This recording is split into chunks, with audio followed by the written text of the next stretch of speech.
This guy is just different, pounding his chest and screaming, "I'm that mother bleeper," and then waving bye to the Cleveland crowd after he hit the game-sealing free throw. And the thing that he wants the Warriors organization to stand for is effort and intensity and competitive desire. And it's also a message to the likes of Kuminga, Podziemski, even Moses Moody, as guys that haven't quite been showing that just yet. Once again, it was the Pat Spencer show.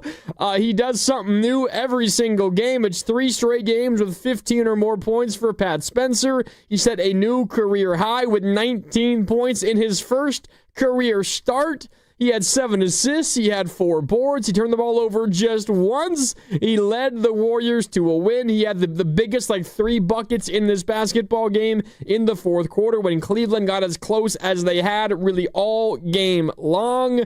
It wasn't just Pat Spencer, although he was carrying the torch in this one. You had 4 others in double figures. Guy Santos had his best game of the season. He scored 14 points. Buddy Hield scored 13. Quentin Post had 12. Podziemski had 10. It wasn't just those guys either. Moses Moody had a big 9. Trace Jackson-Davis, I think, was as effective as he's been all season with 8. 7 Warriors scored 8 or more. 5 scored in double figures. They only had 10 bodies available, and they won this basketball game 99-94. Pat Spencer, I mean, he's taken all the headlines away. I can't get over this dude's confidence.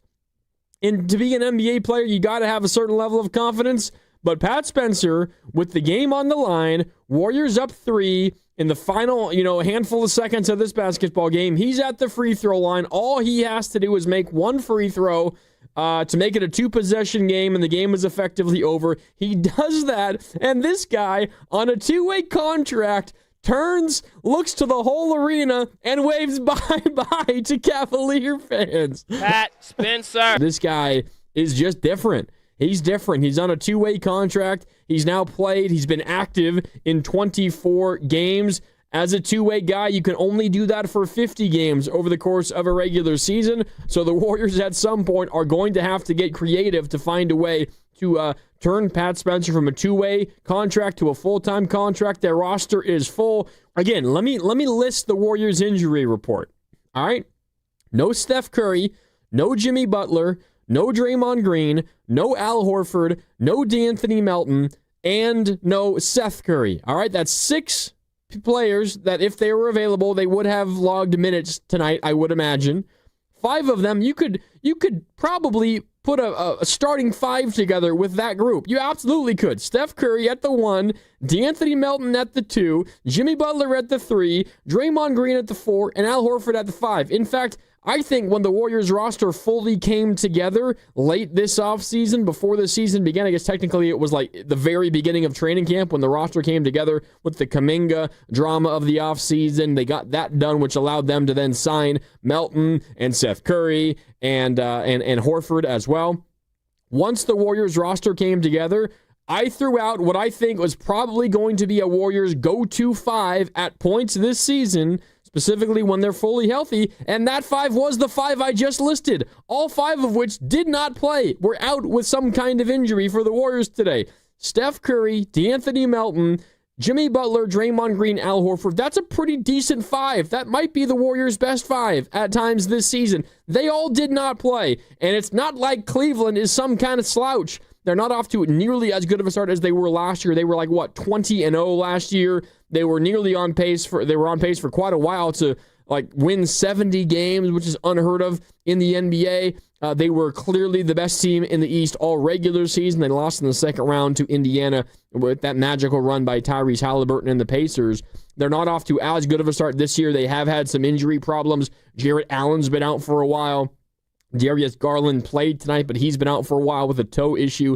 They're not nearly as potent right now because of their injuries, but this is not a bad team by any stretch of the imagination. And what the Warriors did going into Cleveland after what happened on Thursday, where you lose a heartbreaker and you get the news that Draymond's also out in this game, you're holding Al Horford out because he can't play in back-to-backs. I would imagine at this point, with Melton playing his first game in 13 months on Thursday, you also don't want him playing back-to-back, so you hold him out. The strategy going into this game, it wasn't all right, we're trying to lose tonight, But the strategy was, all right, you know what? We're going to make a business decision. It sucks. It's the way of the NBA today. It's also the way of this Warriors team, given how old they are and some of their injury issues.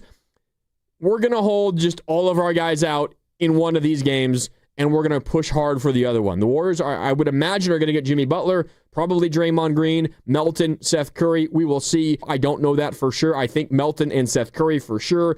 I feel pretty good about Jimmy Butler being able to play well. We will see how that all plays out. But the Warriors' general strategy going into today and this back-to-back to close this 3-game road trip was, in my opinion, all right, instead of kind of splitting, like, Draymond misses this game, Jimmy will miss the next game, it was, let's just hold everybody out of this game. We're probably going to lose, and then let's go for the win versus the Bulls. That's also the worst team, and you feel better about your chance to win that game with a relatively healthier Warriors roster. What the Warriors did, led by Pat Spencer and Guy Santos and Buddy Hield and Trace Jackson Davis and GP2 and Moses Moody and all these guys, what they said, to hell with that. We're going to win this game anyway. It doesn't matter.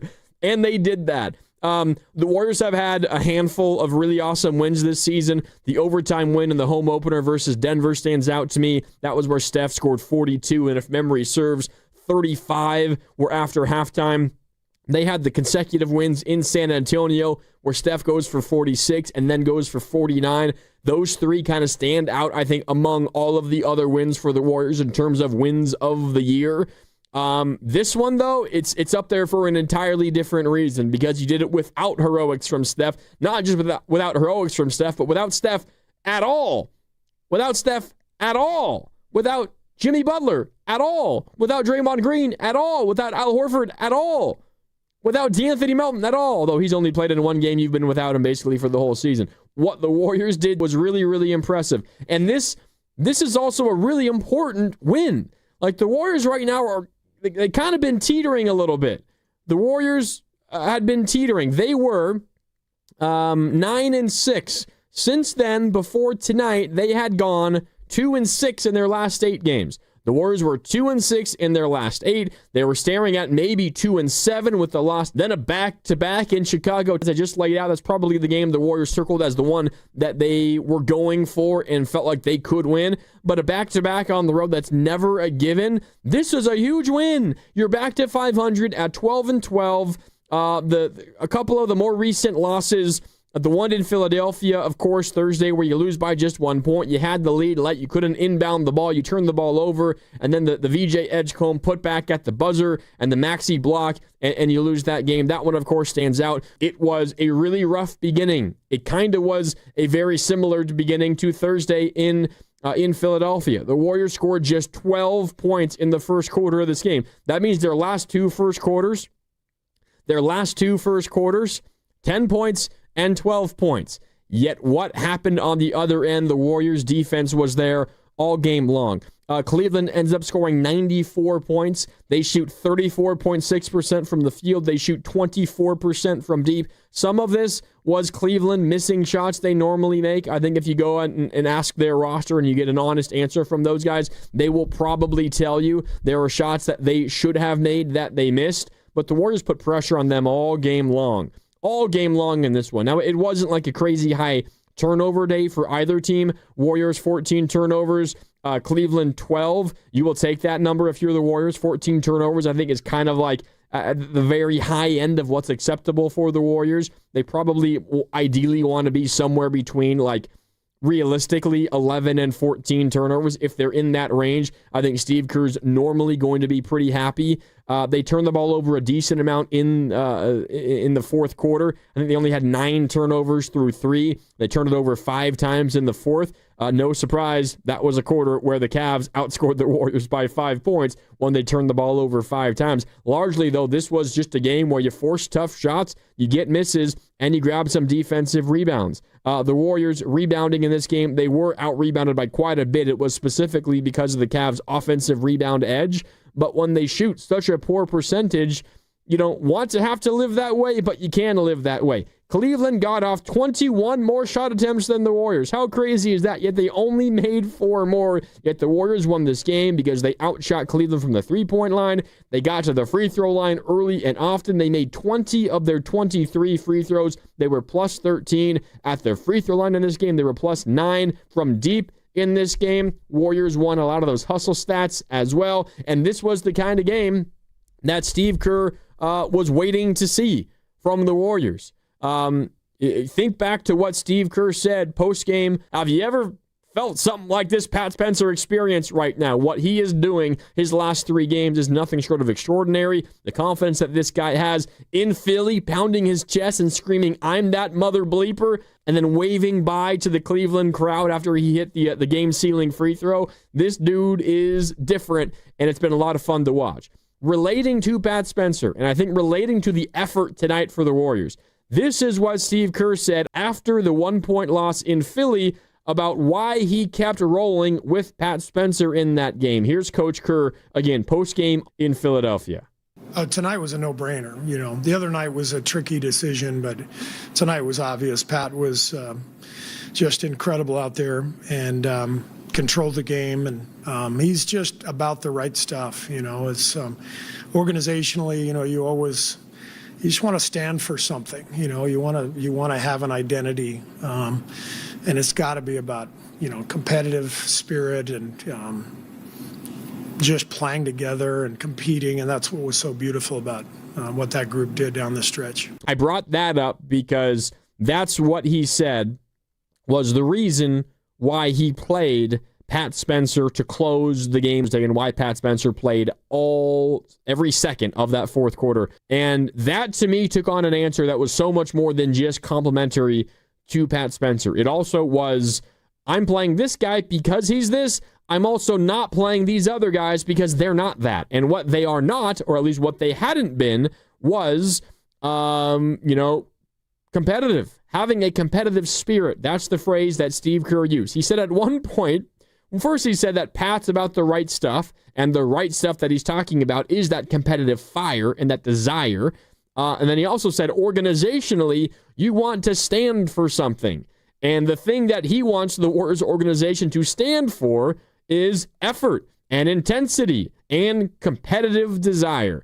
That, to me, is a compliment to Pat Spencer's competitive desire, and it's also a message to the likes of Kuminga, Podziemski, and hell, even Moses Moody as guys that haven't quite been showing that just yet.